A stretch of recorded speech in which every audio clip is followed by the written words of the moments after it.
नमस्कार। आगामी विधानसभा चुनाव हरियाणा में आ रहे हैं और इसको लेके क्या कुछ तैयारियां हैं और खास तौर पे बीजेपी का इसको क्या कुछ लेके तैयारियां हैं और इसी के साथ साथ हैट्रिक मारने के लिए क्या कुछ प्लानिंग की जा रही है, इसके लिए ले चलते हैं आपको हमारी इस खास रिपोर्ट की तरफ। हरियाणा विधानसभा चुनाव में सरकार की हैट्रिक के लिए बीजेपी के दलित वोटों को रिझाने की मेगा प्लानिंग की है। इसी के लिए बीजेपी इसी महीने कुरुक्षेत्र के दलित महासम्मेलन करने जा रही है। इसकी जिम्मेदारी पूर्व सीएम और केंद्रीय मंत्री मनोहर लाल खट्टर को दी गई है। खट्टर इस महासम्मेलन में मुख्य मेहमान होंगे। लोकसभा चुनाव में 21% दलित वोटरों ने भाजपा को बड़ा झटका दिया था, जिस वजह से भाजपा राज्य की 10 में से 2 रिजर्व सीट सिरसा और अम्बाला हार गई। कुछ सीटों पर दलित वोटरों के 4 वोटों संग जुड़ने से भाजपा मामूली अंतर से लोकसभा चुनाव हार गई। भाजपा को डर है कि अगर यही स्थिति विधानसभा में भी रही तो फिर तीसरी बार सरकार बननी मुश्किल हो जाएगी। जिसके चलते सबसे पहले 2 हिस्सों में बीजेपी ने प्लानिंग की है। सबसे पहले इससे की बात की जाए तो भाजपा ने इसके लिए 17 रिजर्व सीटों से शुरुआत की। यहाँ जिला और विधानसभा स्तर पर सम्मेलन किए जा चुके हैं, जिसमें दलितों को केंद्र राज्य की स्कीमें बता उनके सुझाव लेकर नई राज्य सरकार से लागू कराने का भरोसा दिया जा रहा है, क्योंकि इसकी अगुवाई खट्टर कर रहे हैं। इसलिए उनके करीबी chief media coordinator Sudesh Kataria को इसकी जिम्मेदारी सौंपी गई। कटारिया खुद भी दलित वर्ग से ही संबंधित हैं, तो उनकी अगुवाई में खट्टर की टीम को दलितों के प्रभाव वाली सीटों पर काम करने का टास्क दिया गया है। वहीं दूसरे प्लानिंग की बात की जाए तो भाजपा कुरुक्षेत्र के दलित महासम्मेलन को बड़े स्तर पर करने जा रही है। इसमें 15,000 से ज्यादा दलित समुदाय के लोग बुलाए जाएंगे, जिनमें 10,000 पुरुष और 5,000 महिलाओं को लाने का टारगेट रखा गया है। दलित समुदाय से सीधे कनेक्ट के लिए इसमें महिलाएं लौटा लेकर आएंगी। ये संकल्प लौटा महिलाएं महासम्मेलन के चीफ गेस्ट मनोहर लाल खट्टर को देंगी।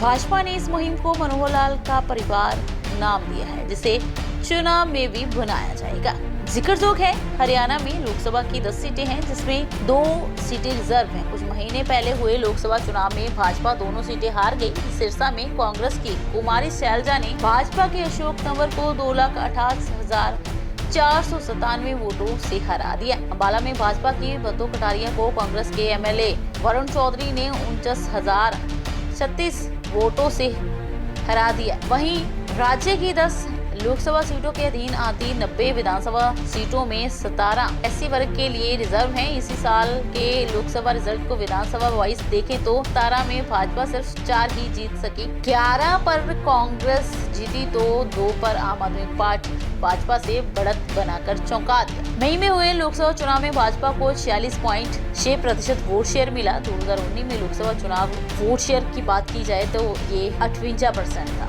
5 साल में वोट परसेंट में ये 11.6% की गिरावट रही। वहीं कांग्रेस का वोट शेयर 2019 में 28.45% के मुकाबले बढ़कर 43.73% हो गया।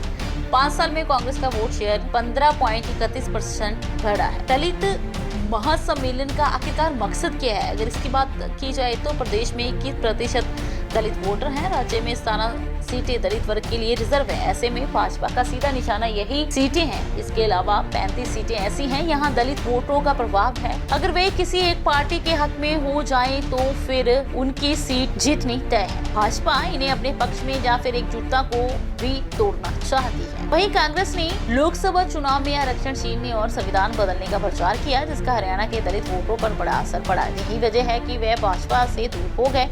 सम्मेलन के जरिए भाजपा कोशिश करेगी कि कांग्रेस की बातों को झूठा साबित करे। तीसरे कारण की बात की जाए तो लोकसभा चुनाव में 10 में से 5 सीटें हारने के बाद भाजपा की समीक्षा बैठक में सामने आया कि जाट और दलित वोटर उनके खिलाफ एकजुट हो गए, जिस वजह से वह रोहतक और सिरसा जैसी सीटों पे 2.5 से 3.5 लाख वोटों से एक तरफा हार मिली। सोनीपत सीट महज 22,000 से हार गया और कुरुक्षेत्र, गुरुग्राम और भिवानी महेंद्रगढ़ हारते हारते भाजपा इस एकजुटता को तोड़ना चाहती है। काबिले गौर है कि हरियाणा में भाजपा लगातार 2 टर्म से सरकार चला रही है। 2014 में भाजपा ने विधानसभा की 90 में से 47 सीटें जीतकर अकेले बहुमत की सरकार बनाई। 2019 में से 40 सीटों पर सिमट गई, लेकिन जेजेपी के 10 विधायकों का साथ लेकर फिर सरकार बना ली। इस बार भाजपा के पास हैट्रिक लगाने का मौका है, तो दलितों को मनाने का जिम्मा खट्टर को ही क्यों दिया गया, ये भी सवाल है। इसकी वजह यह है कि खट्टर 9.5 साल हरियाणा के मुख्यमंत्री रहे। लगातार 2 टर्म में भाजपा की सरकार ने उनकी अगुवाई में कामकाज किया है, तो ऐसे में चीज़ों को मैनेज करना कहीं ना कहीं आसान थोड़ा सा जरूर होगा। खैर, जीत का सेहरा कौन सी पार्टी के सिर सजेगा, ये तो आने वाला वक्त ही बताएगा।